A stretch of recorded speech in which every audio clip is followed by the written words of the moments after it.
ನಮಸ್ಕಾರ ವೀಕ್ಷಕರೇ, ಇಂದಿನ ಪಂಚಾಂಗದ ವಿವರಗಳನ್ನು ನೋಡುವ ಸಮಯ. ಇಂದು ತಾರೀಖು 8 ಆಗಸ್ಟ್ 2026 ಶನಿವಾರ. ಶಾಲಿವಾಹನ ಶಕ 1949, ಪರಾಭವನಾಮ ಸಂವತ್ಸರ, ದಕ್ಷಿಣಾಯನ, ವರ್ಷ ಋತು, ಆಷಾಢ ಬಹುಳ ದಶಮಿ ಶನಿವಾರ. ಇಂದು ರೋಹಿಣಿ ನಕ್ಷತ್ರ ಸೌಂದರ್ಯ, ಸಮೃದ್ಧಿ ಮತ್ತು ಶುಭ ಫಲಗಳನ್ನು ನೀಡುವ ನಕ್ಷತ್ರ. ಧ್ರುವ ಯೋಗ ಮತ್ತು ವ್ಯಾಘಾತ ಯೋಗ ಎರಡು ಇದೆ, ಯೋಗಗಳು ಬರ್ತವೆ. ಧ್ರುವ ಯೋಗ ಸ್ಥಿರತೆ ಮತ್ತು ಯಶಸ್ಸನ್ನು ನೀಡುತ್ತೆ. ವ್ಯಾಘಾತ ಯೋಗದಲ್ಲಿ ಕಾರ್ಯಗಳಲ್ಲಿ ನಾವು ಮಾಡುವ ಕಾರ್ಯಗಳಲ್ಲಿ ಎಚ್ಚರಿಕೆ ಮತ್ತು ವಿವೇಕ ಅಗತ್ಯ ಅಂತಕ್ಕಂಥದ್ದು. ಭದ್ರ ಕರ್ಣ, ಕಾರ್ಯಗಳಲ್ಲಿ ಜಾಗ್ರತೆ ಮತ್ತು ಶಿಸ್ತು ಅಗತ್ಯವಿರುವ ಕರ್ಣ ಇದು.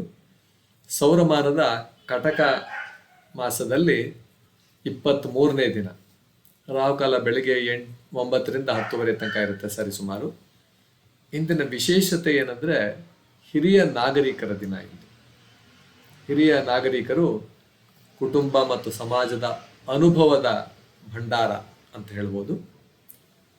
ಅವರ ಜೀವನದ ಅನುಭವ, ಮಾರ್ಗದರ್ಶನ ಮತ್ತು ಆಶೀರ್ವಾದಗಳು ಮುಂದಿನ ಪೀಳಿಗೆಗೆ ಅಮೂಲ್ಯ ಸಂಪತ್ತು ಅಂತ ಹೇಳ್ಬೋದು. ಈ ದಿನ ಹಿರಿಯರನ್ನು ಗೌರವಿಸಿ ಅವರ ಸೇವೆ ಮತ್ತು ಕೊಡುಗೆಗಳನ್ನು ಸ್ಮರಿಸುವ ದಿನವಾಗಿದೆ. ನಂತರ ಇಂದು ತುಳಸಿದಾಸರ ಆರಾಧನೆ ಕೂಡ ಇದೆ.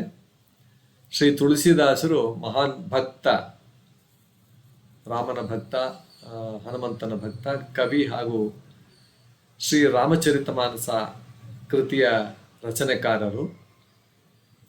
ಶ್ರೀರಾಮಭಕ್ತಿ, ಧರ್ಮ ಮತ್ತು ಆದರ್ಶ ಜೀವನದ ಸಂದೇಶವನ್ನು ಜನಸಾಮಾನ್ಯರಿಗೆ ಹಿಂದಿಯಲ್ಲಿ ತಲುಪಿಸಿದ ಮಹಾನ್ ಸಂತರು. ಅವರ ಆರಾಧನಾ ದಿನದಂದು ರಾಮನಾಮ ಸ್ಮರಣೆ, ರಾಮಾಯಣ ಪಾರಾಯಣ ಮತ್ತು ಭಜನೆಗಳಿಗೆ ವಿಶೇಷ ಮಹತ್ವ ಇದೆ ಅಂತ ಹೇಳ್ಬೋದು. ಇಂದಿನ ಸುಭಾಷಿತ ಮಾತಾ ಪಿತಾ ಗುರು ದೈವಂ ಅಂತಕ್ಕಂಥದ್ದು. ತಂದೆ, ತಾಯಿ ಮತ್ತು ಗುರುಗಳು ನಮ್ಮ ಜೀವನದ ಪ್ರತ್ಯಕ್ಷ ದೈವಗಳಾಗಿದ್ದಾರೆ ಅಂತಕ್ಕಂಥದ್ದು. ಅವರನ್ನು ಗೌರವಿಸುವುದು ಮತ್ತು ಅವರ ಮಾರ್ಗದರ್ಶನವನ್ನು ಅನುಸರಿಸುವುದು ಜೀವನದ ಯಶಸ್ಸಿಗೆ ಆಧಾರವಾಗಿದೆ ಅಂತ ಹೇಳ್ತಾ ಎಲ್ಲರಿಗೂ ಶುಭ ಶನಿವಾರವಾಗಲಿ. ಶ್ರೀರಾಮಚಂದ್ರನ ಕೃಪೆ ಮತ್ತು ಹಿರಿಯರ ಆಶೀರ್ವಾದ ಸದಾ ಎಲ್ಲರ ಮೇಲಿರಲಿ. ನಮಸ್ಕಾರ.